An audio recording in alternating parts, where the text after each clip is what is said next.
இத்தனை நாளா எல்லாத்துக்கும் காரணம் என் பெரியப்பா தான் நடிச்சிட்டு இருந்தேன். ஆனா நீங்க வந்து எல்லாம் சொன்னதுக்கு அப்புறம் தான் புரியுது எல்லாத்துக்கும் காரணம் அந்த காயத்ரி தான். கரெக்டா புரிஞ்சுக்கிட்ட சந்திரா. நான் என்னைக்குமே இப்படியே இருந்துருவேன்னு நினைச்சாதீங்க சுப்பு. நான் வருவேன், கண்டிப்பா நான் வெளியே வருவேன். வந்தா அந்த காயத்ரி நான் கொல்லாம விட மாட்டேன். அவளை கொல்லாம விட மாட்டேன். ஆனா நீங்க எனக்கு ஒரு உன்னை ஜாமீன் எடுக்கிறத பத்தி கேக்குறியா? நான் முயற்சி பண்ணாம இல்ல. ஆனா எது நடக்கணும்னாலும் அதுக்கு நேரம் கூடி வர வேண்டி இருக்கு.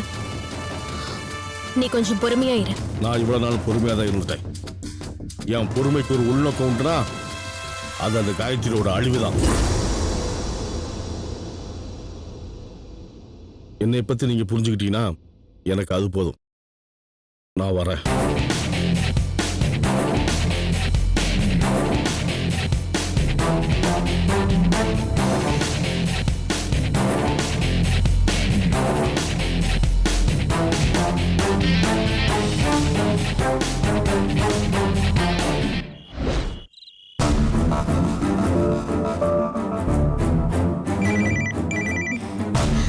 அண்ணி சொல்லுங்க அண்ணி, சாப்பிட்டீங்களா? நான் சாப்பிடுறதா இப்ப ரொம்ப முக்கியம். நானே கடுப்புல இருக்கேன். ஏன் அண்ணி, என்னாச்சு? என்னத்தன்னு சொல்றது சுப்பு, இருந்து ஒரு நல்ல சான்ஸ் கிடைச்சது. அதுல ஏதாவது ஒரு பிளான ஒர்க் அவுட் பண்ணலன்னா அதுவும் சரி வரல. புஸ்ன்னு போச்சு. ஐயோ, என்னாச்சு அண்ணி? எனக்கு புரியலையே. என்னத்த சொல்றது, அந்த காயத்ரி அவ ரூம்குள்ள ஒட்டடை அடிச்சாலாம். அது எங்களுக்கு எப்படி தெரியும்? என் பொண்டாட்டியை ஏன் ஒட்டடை அடிக்க வச்சீங்கன்னு இவ வந்து தையத்தக்கன்னு குதிக்கிறான். ஒட்டடை அடிச்சானா அதுக்கு நீங்க என்ன பண்ணுவீங்க? இப்படி கேக்குறல்ல, ஆனா இது அவனுக்கு புரிய மாட்டேங்குதே. அதத்தான் நாங்களும் சொன்னோம். சரி, அவனை யாரும் திருத்த முடியாது. அவன் பொண்டாட்டி மேல இருக்கிற பாசத்துல அவன் இப்படிதான் பேசுவான். அவளுக்கு தான் சப்போர்ட் பண்ணுவான். ஆனா எங்க அம்மா இருக்காங்களே, அவங்களுக்கு இத பத்தி எடுத்து சொல்லி அவங்க மனசை ஏதாவது மாத்தலான்னு பார்த்தா எங்க அம்மா அதுக்கு மேல நான் என்ன சொல்ல வரேங்கிறதே அவங்க புரிஞ்சுக்க மாட்டேங்கிறாங்க.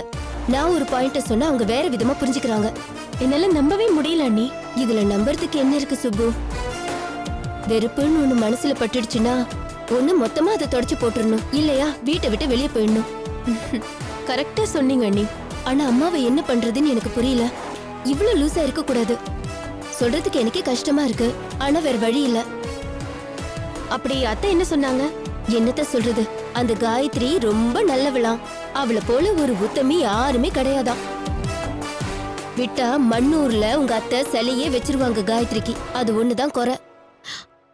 ஐயோ அண்ணி, இதுக்கா டென்ஷன் ஆகுறீங்க?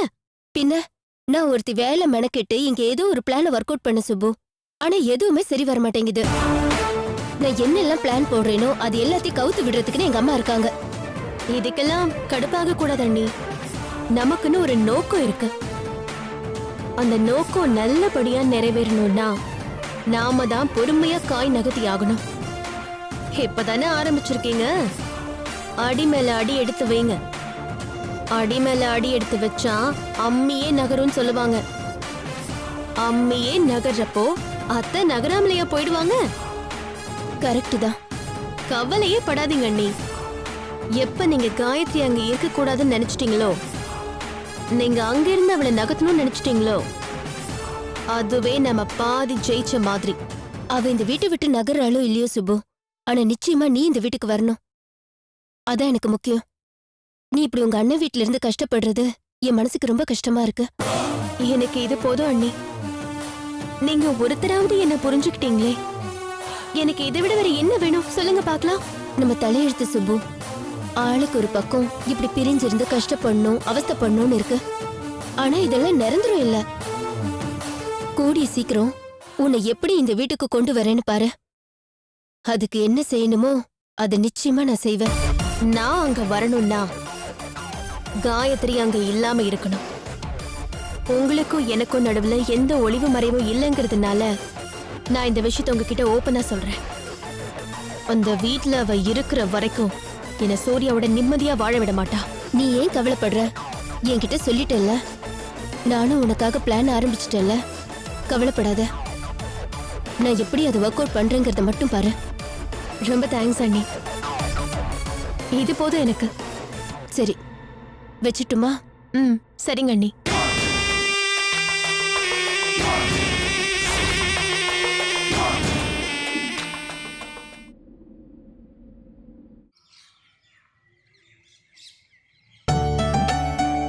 காயத்ரி, மாமா எங்க மாமா போயிட்டீங்க சொல்லாம கொள்ளாம? சொல்றேம்மா. முதல்ல இது பிடி. என்ன மாமா இது? பிரிச்சு பாருமா.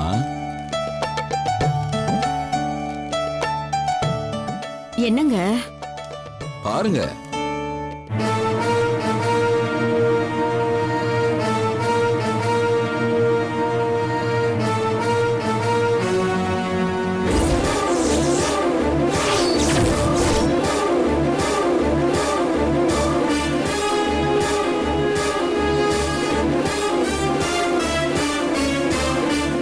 ஏங்க உங்களுக்கு என்ன பைத்தியம் பிடிச்சிருச்சா?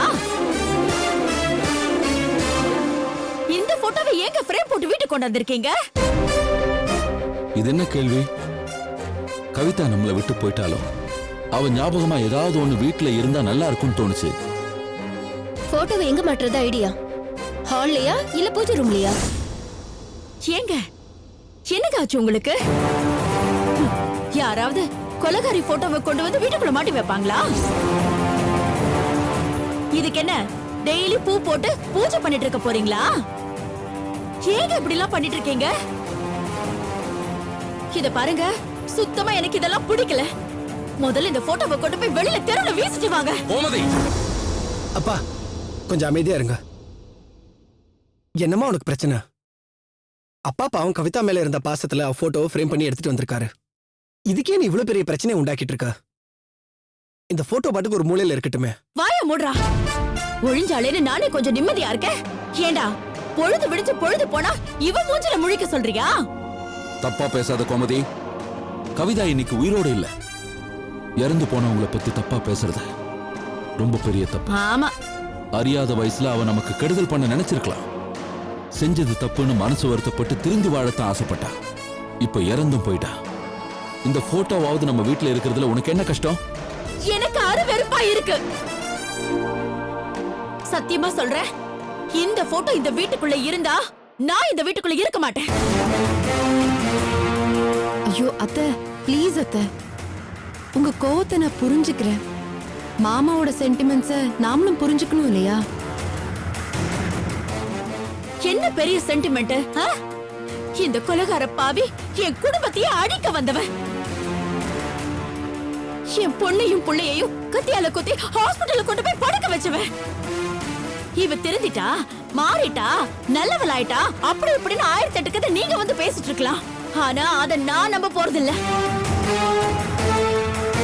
தொலைஞ்சாலேன்னு நினைக்கும் போது காலம் முழுக்க அவளையே நினைச்சிட்டு இருக்கிற மாதிரி போட்டோவை கொண்டு வந்து மாட்டேன்னு சொன்னா என்னங்க அர்த்தம்? அத்தை ப்ளீஸ் அத்தை, தயவு செஞ்சு இந்த மாதிரி விஷயத்துல விட்டு கொடுங்க.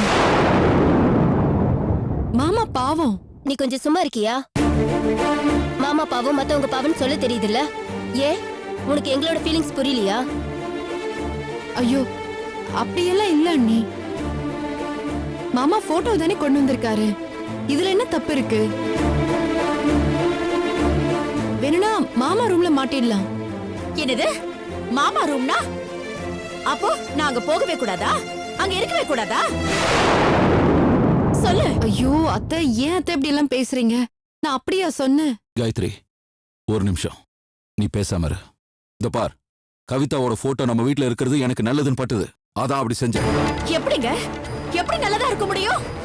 எந்த அர்த்தத்துல இந்த போட்டோ இங்க இருக்கணும்னு நீங்க நினைக்கிறீங்க? இவன பெரிய தியாகியா இல்ல அப்படி ஒரு உத்தமையா? இல்ல இந்த குடும்பத்துக்கு ஏதாவது நல்லது செஞ்சிருக்காளா? இல்ல டெய்லி பொழுது விடிச்சு பொழுது போனா கும்பிட்டுட்டு தான் ஆரம்பிக்கணும்னு நினைக்கிற அளவுக்கு இவன் அவ்வளவு பெரிய ஆளா? ஒரு கன்றாவியும் கிடையாது. இவ முகத்துல முழிச்சொன்னா எப்படிங்க விடியும்?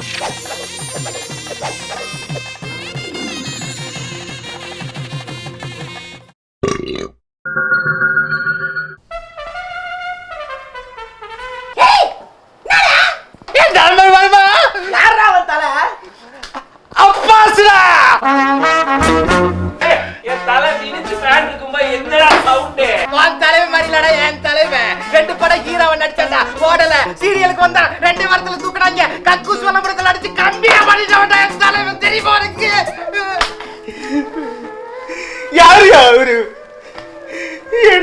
பார்க்கணும் போல இருக்கு.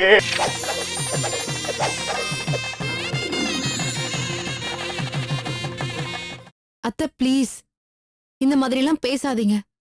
கவிதா திருந்தினது உண்மைத்த நான் மனசார நம்புறேன். சத்தியமா அவ திருந்தினா.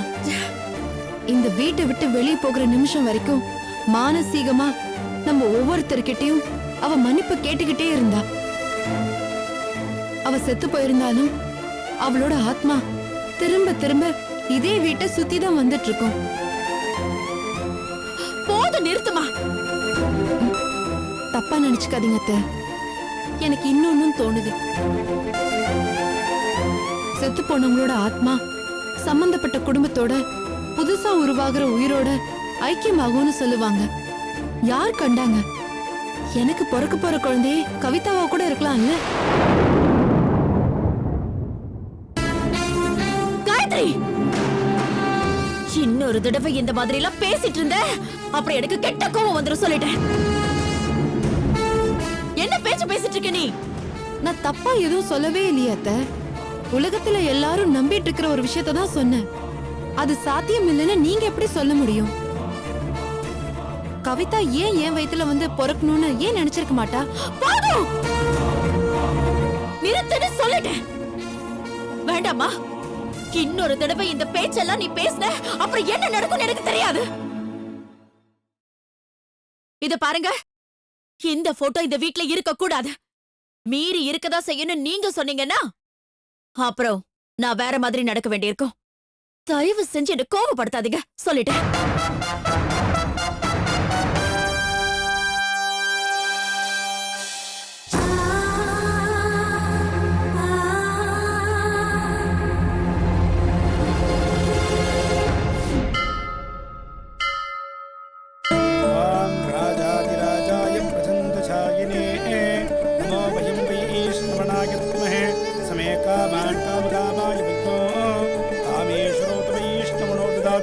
कुबेराज वैष्णवराय महाराजाय नमः.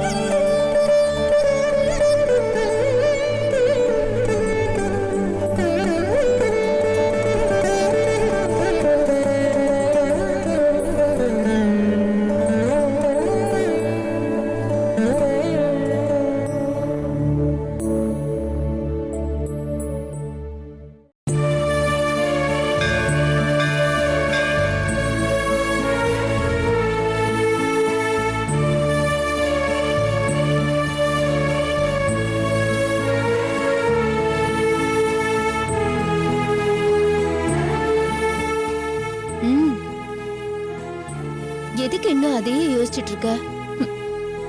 முடியலையேம்மா. காயத்ரி இப்படி ஒரு வார்த்தை சொல்லுவான்னு சத்தியமா நான் எதிர்பார்க்கல. என்னால தாங்க முடியலம்மா. என்ன பண்ண முடியும்? நம்ம எல்லாருக்கும் நல்லதுதான் நினைக்கிறோம். எல்லாரும் நல்லா இருக்கணும் தான் நினைக்கிறோம். ஆனா நமக்கு வர்றதெல்லாம் இப்படி ஏடாகுடமா தான் இருக்கு. நம்ம ராசி அப்படி. என்னால கற்பனை பண்ணி கூட பார்க்க முடியல. அந்த கவிதா வீட்டை விட்டு கிளம்பி போறேன்னு சொன்னப்போ இனிமேலாவது கொஞ்சம் நிம்மதியா இருக்கலான்னு நினைச்சேன்.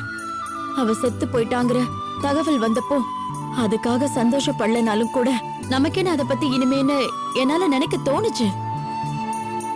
வம்படியா வலிஞ்செல்லாம் ஒருத்தர் மேல அன்பு செலுத்த முடியுமா? இல்ல பாசந்தா காட்ட முடியுமா? நல்லவ அப்படின்னு கூசாம என்னால போய் சொல்ல முடியாது. அம்மா, இது எனக்கு தெரியுது. ஆனா உன் புள்ளைக்கும் தெரியல, உன் புருஷனுக்கும் தெரியல. என்ன பண்ண முடியும்? அவங்கள பத்திலாம் நான் கவலைப்படவே இல்லம்மா. ஆனா காயத்ரி இப்படி பேசுவான்னு நான் எதிர்பார்க்கவே இல்ல. மனசுக்கு எவ்வளவு சங்கடமா இருக்கு தெரியுமா? அந்த கவிதால ஒரு நல்ல ஆத்மாவாடி. என்ன இப்படி பேசுறன்னு என்ன தப்பா எடுத்துக்காத. கெட்ட எண்ணத்தோட அவ நம்ம வீட்டுக்குள்ள வந்தவ. அவ இருந்த ரூம கூட இழுத்து பூட்டிலான்னு நினைச்சிட்டு இருக்க. அது சரிம்மா, நீ சொல்றதெல்லாம் என்னால புரிஞ்சுக்க முடியுது. ஆனா காயத்ரி புரிஞ்சுக்கலையே. அந்த கவிதா தான் அவ வயித்துல வந்து பொறப்பாங்கறாளே. ஏய், உன் வாயில மறுபடியும் அந்த வார்த்தையை சொல்லாத. நானே இங்க என்னடா அந்த பொண்ணு இப்படி பேசிட்டாளேன்னு கவலைப்பட்டுட்டு இருக்க. நீ வேற. அம்மா, நான் ஒன்னு சொல்லுவேன். என்னடா இவ இப்படி சொல்றாளேன்னு நீ என்ன தப்பா எடுத்துக்க கூடாது. வர வர அந்த காயத்ரியோட போக்கே சரியில்லை. நம்மள வெறுப்பேத்துறதுக்காகவே அவ இப்படி எல்லாம் பண்றாளோன்னு எனக்கு தோணுது. என்ன அப்படி பாக்குற? நான் சீரியஸா தான் சொல்றேன். நீ கவனிச்சிருந்தனா உனக்கும் புரிஞ்சிருக்கும். கொஞ்ச நாளாவே அவளோட நடவடிக்கை எதுவுமே சரியில்லை. சுப்பு விஷயத்துல அவ பண்ணதை விட்டுரு. அது தவிர கூட அவ நம்ம கிட்ட நடந்துக்கிற விஷயமே வேற மாதிரி இருக்கு. அன்னைக்கு என்னடானா ஒட்டடி அவளே அடிச்சிட்டு அப்புறம் உடம்பு முடியலன்னு சூர்யாவை ஏத்தி விட்டு அமிச்சான். இன்னைக்கு என்னடானா கவிதாவே அவ வயித்துல வந்து பொறப்பாங்கிறா. இப்படி எல்லாம் டயலாக் அடிச்சிட்டு இருந்தா இதெல்லாம் வேலைக்காகும் தோணல. சேச்சே, அப்படிலாம் ஒண்ணும் இருக்காது. எனக்கு காயத்ரிய பத்தி சந்தேகமோ மத்த எதுவுமே கிடையாது. ஆனா சமயத்துல ரொம்ப நல்லவளா அவ பேசுற சில விஷயங்கள் நமக்கு பிடிக்காத மாதிரி அமைஞ்சு போயிடுது. அதுதான் நானும் சொல்றேன். எல்லாருமே தன்னை நல்லவங்கன்னு காட்டிக்க முயற்சி பண்ணுவாங்க. ஆனா இவ தன்னை ரொம்ப நல்லவளா காட்டிக்க முயற்சி பண்ணிட்டு இருக்காளுன்னு தான் எனக்கு தோணுது. வேணாம்மா, இந்த பேச்சை இதோடு விட்டுட. இப்பவும் சொல்றேன், காயத்ரினா எனக்கு ரொம்ப பிடிக்கும். அவ மேல அன்பை தாண்டி மதிப்பெண்ணு ஒண்ணு இருக்குமா. அது அவ குணம், சுபாவம், நடந்துக்கிற விதம் எல்லாத்தையுமே சேர்த்து உருவாக்குனதுன்னு நினைக்கிறேன். இந்த மதிப்பு, அன்பு இதெல்லாமே என்னைக்குமே நிரந்தரமா இருக்கிறதுக்கு அவளும் கொஞ்சம் அக்கறை எடுத்துக்கிட்டா நல்லதுன்னு நினைக்கிறேன். வேற என்னத்த சொல்றது?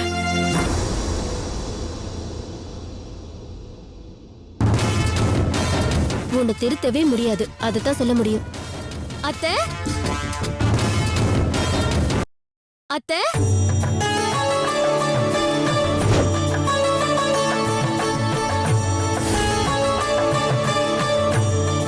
சுப்பு, ஏய் மெதுவா மெதுவா, எதுக்கு இப்படி ஓடி வர? அத்தை எப்படி இருக்கீங்க அத்தை? அண்ணி நல்லா இருக்கீங்களா? வீட்ல சூர்யா, மாமா, காயத்ரி எப்படி இருக்கா? எனக்கு எவ்வளவு சந்தோஷமா இருக்கு தெரியுமா? சொன்னா நீங்க நம்ப மாட்டீங்க. உங்களை பத்தி தான் நினைச்சுக்கிட்டே வந்தேன். வீட்டுக்கு போய் உங்களுக்கு ஃபோன் பண்ணி பேசணும்னு நினைச்சேன். பார்த்தா நீங்களே எதற்க வந்துட்டீங்க. இருக்காதம்மா, நானும் எப்பவும் உன்னையே தான் நினைச்சிட்டு இருக்கேன். உன்னை பத்தி நான் நினைக்கிறதும் என்னை பத்தி நீ நினைக்கிறதும் என்ன புதுசா? என்ன பண்றது, நினைக்கதான் முடியுது. ஒன்ன இருக்கவா முடியுது?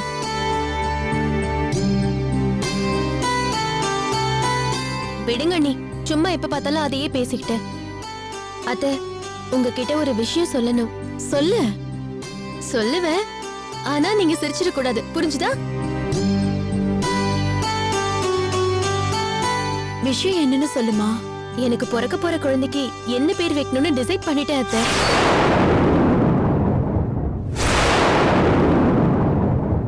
சொல்லு, என்ன பேர் நினைச்சிட்டு இருக்க? எனக்கு நிச்சயம் ஆம்பளை புள்ளதான் பிறக்கும். கௌதம்னு பேர் வைக்கலான்னு இருக்கேன் அத்தை. உங்க மூத்த பையன் பேரு கௌதம்னு எனக்கு தெரியும் அத்தை.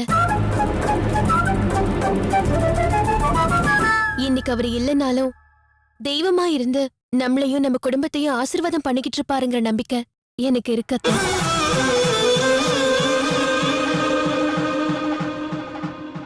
வீட்டுக்கு முதன்னு வாரிசுன்னு வர்றப்போ அவர் பேரை வச்சா அது மங்களகரமாவும் இருக்கும், குடும்ப கௌரவமாவும் இருக்கும்.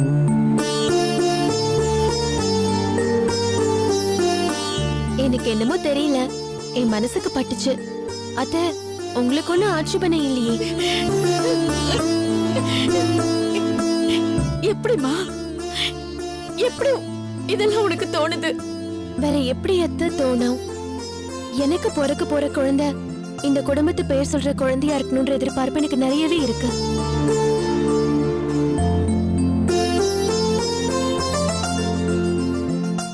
அதே சமயம் இந்த குடும்பத்து பெரியவங்களோட ஆசீர்வாதம் என் குழந்தைக்கு என்னைக்குமே நிலைச்சிருக்கணுங்கிற விருப்பம் எனக்கு இருக்கு.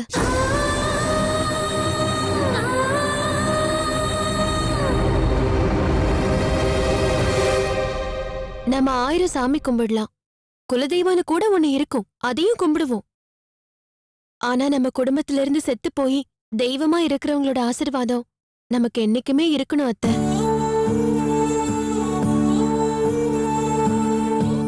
அதுதான் நமக்கு எல்லாத்தையும் விட பலம். அதனாலதான் பிறக்க போற குழந்தைக்கு கௌதம்னு பேர் வைக்கலான்னு முடிவு பண்ணிருக்கேன்.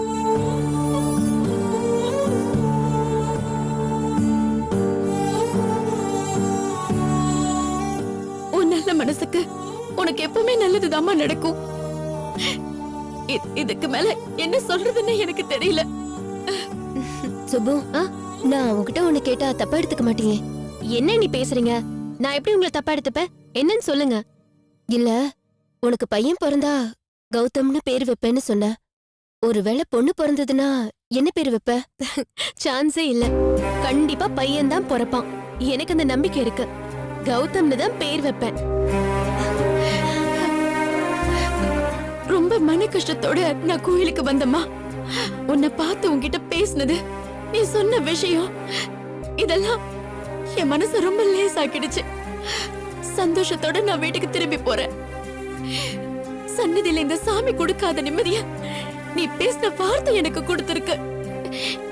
எனக்கு இது போதும்மா, இது போதும். நான் வரேம்மா. உடம்ப பாத்துக்கோ. சரிங்க அத்தை. வாமா. போயிட்டு வரேன்.